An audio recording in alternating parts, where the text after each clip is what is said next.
Egypt's ambassador to the United States. He was appointed by President Morsi, and as of this evening, he's serving a whole new administration. Thank you for joining me by phone from Washington, D.C., Ambassador Tawfiq. Welcome to the program. Good to be with you, Christian. So, Ambassador, has your country just undergone a coup d'etat? Absolutely not. The Egyptian people have made their voices heard. Tens of millions of Egyptians went to the street, and the military stepped in order to preserve the country's integrity. And the military have not put themselves in a position of running the country.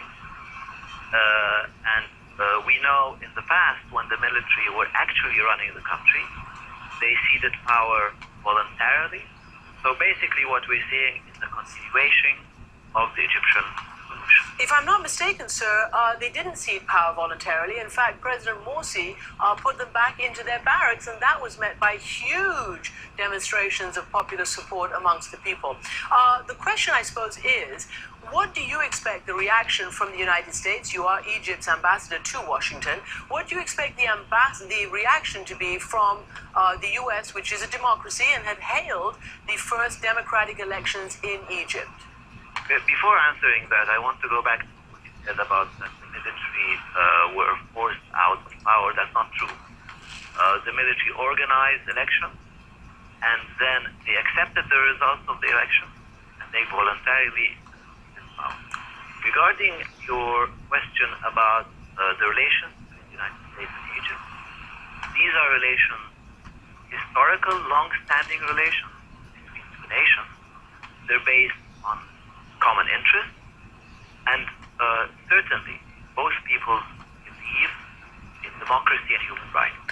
So they're also based on common ideals. What I expect from the United States government is to maintain the relations, and I'm confident that on the side of Egypt, we will be doing the same. Can you tell me, as far as you know, and I'm sure you know, that obviously the President of the United States called President Morsi, now former President Morsi, earlier this week, and we understand that the U.S. Defense Secretary Chuck Hagel yesterday called General al-Sisi, or called his Egyptian counterpart. What would have been the substance of those talks? Well, I'm not in a position. No, but you can tell us kind of what the talks were. Let me tell you just basically. Many of the discussions that have been taking place between both countries have been in relation to the importance of having an inclusive form of government in Egypt.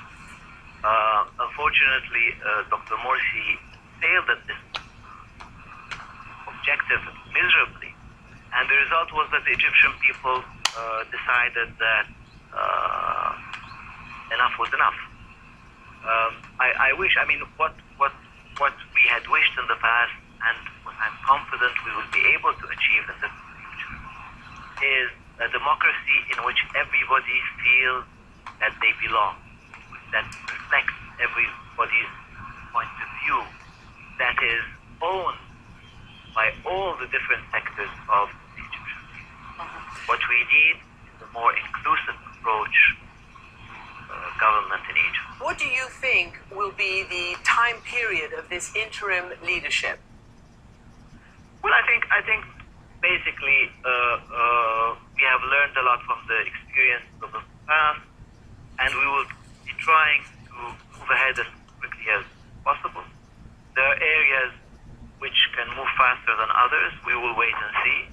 The important thing, I think, and what we need to underline is having an inclusive approach. All different points of view in Egypt have to be taken into account. All different sectors of society have to feel that they own the country, they own the government, they own the process, and that is the only way Ambassador, as the war of words is likely to continue over whether this was a full-scale coup, was it a soft coup, was it a coup at all, you know that American law has certain stipulations regarding aid and certain conditions for that. Obviously, it's in the jurisdiction of the United States and Congress to deal with it as they see fit. But are you afraid that the billions of dollars of aid that Egypt does get and desperately needs is in jeopardy? As I said before, this is not a coup. I don't think any reasonable